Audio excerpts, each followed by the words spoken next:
Acclaimed novelist Alice Sebold was a first-year student at Syracuse University in upstate New York when she was raped at knife point in May 1981. The terrifying ordeal would came to define her writing career. Her most famous novel, The Lovely Bones, later turned into a feature film starring Saoirse Ronan, is about a girl who is raped and murdered. And Sebold's memoir, Lucky, plowed the same shocking literary furrow, the cover declaring, "In the tunnel where I was raped, a girl had been murdered and dismembered. I was told this story by the police.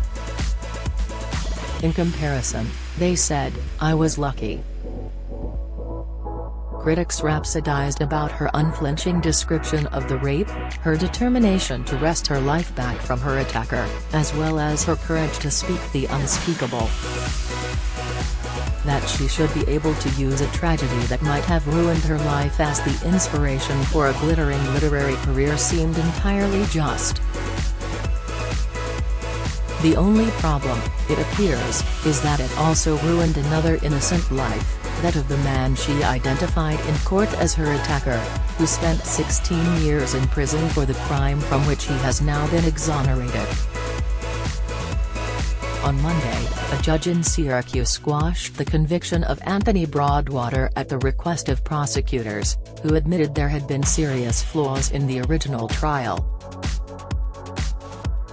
Broadwater's lawyers pointed out that Sebold had initially identified a different man in a police identity parade. They also argued that the prosecution had relied on a type of microscopic hair analysis that has since been debunked by forensic scientists. Ironically, despite Broadwater fighting for decades to clear his name, the success of his appeal can largely be attributed to the producer of a film version of Sebold's memoir that was in pre-production. He noticed discrepancies between the film script and her book. Broadwater, 61, sobbed in court as prosecutor William Fitzpatrick said, "I'm not going to sully this proceeding by saying, I'm sorry. That doesn't cut it. This should never have happened." Sebold, 58, had no comment on the decision, said her publisher, Scribner. It added that there were no plans to update the contents of the memoir, which covered her alleged attacker's arrest and conviction.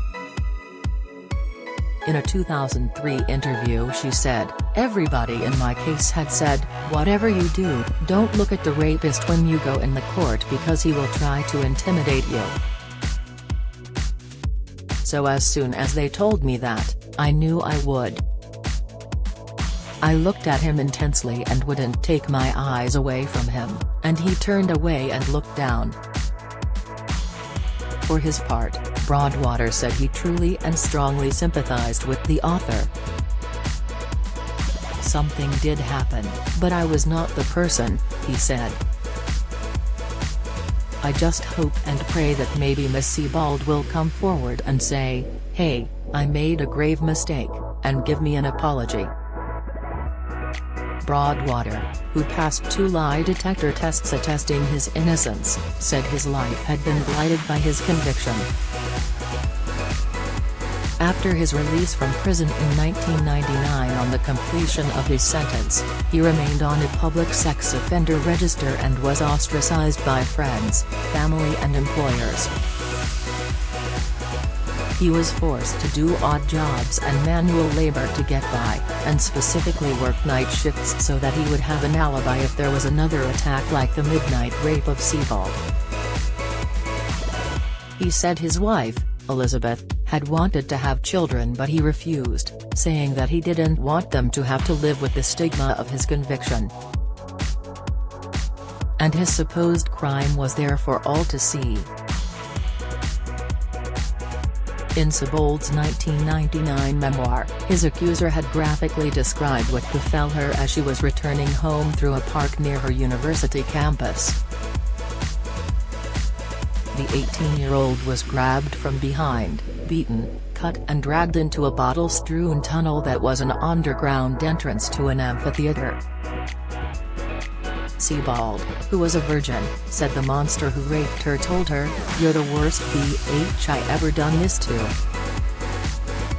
When he was finished with her, he asked Sebold for her name.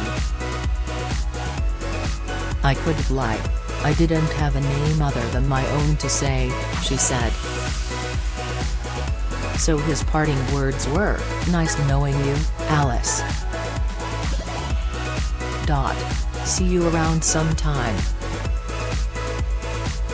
She said she immediately told campus security and went to the police. Broadwater, then a 20-year-old U.S.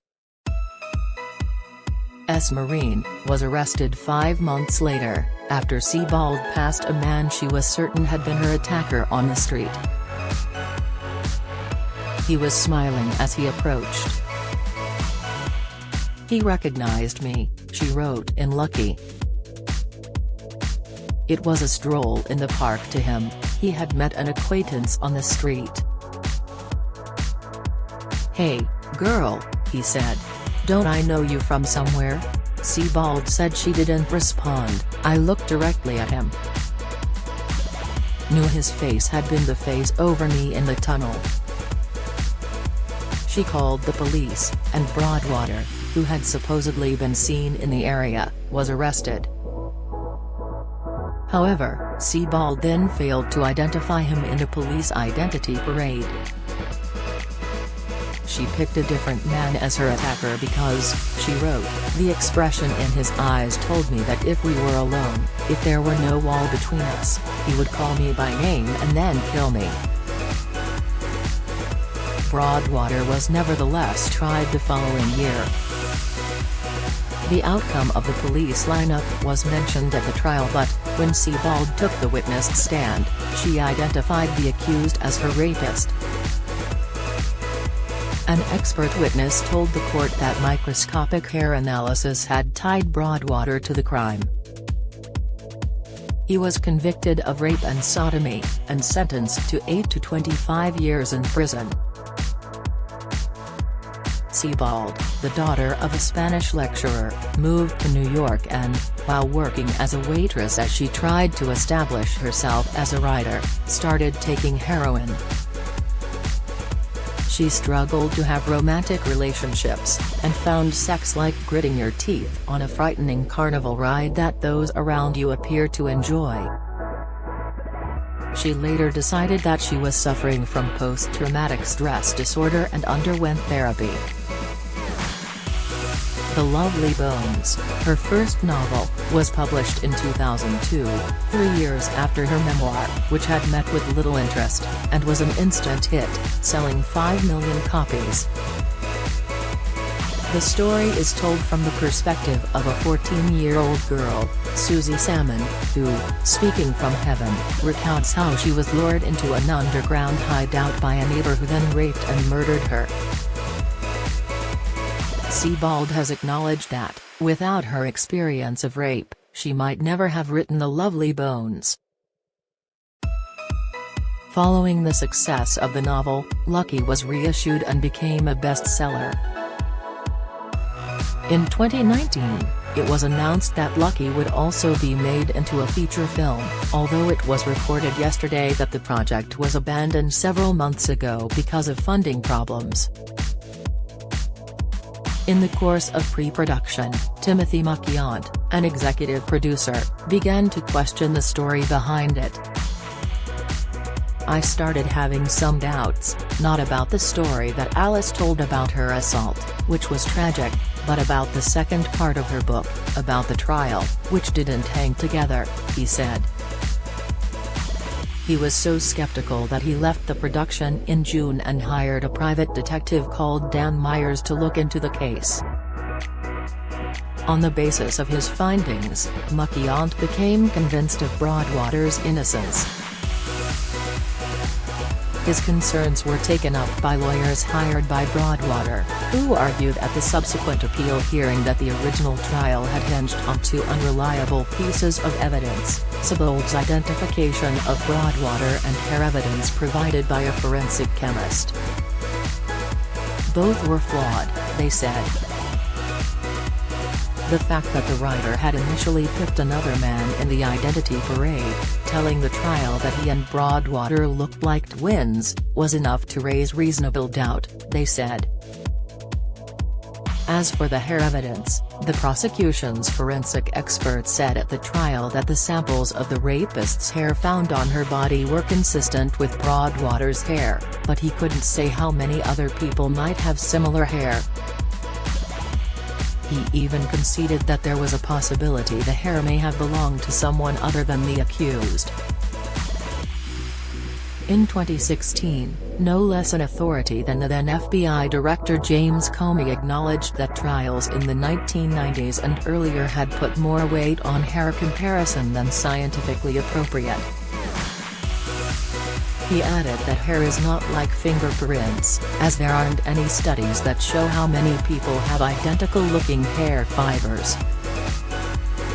David Hammond, Broadwater's current lawyer, was even more dismissive: "Sprinkle some junk science onto a faulty identification and it's the perfect recipe for a wrongful conviction." However, he acknowledged that in the absence of DNA proof, the evidence collected at the time no longer exists. No one will ever know for certain,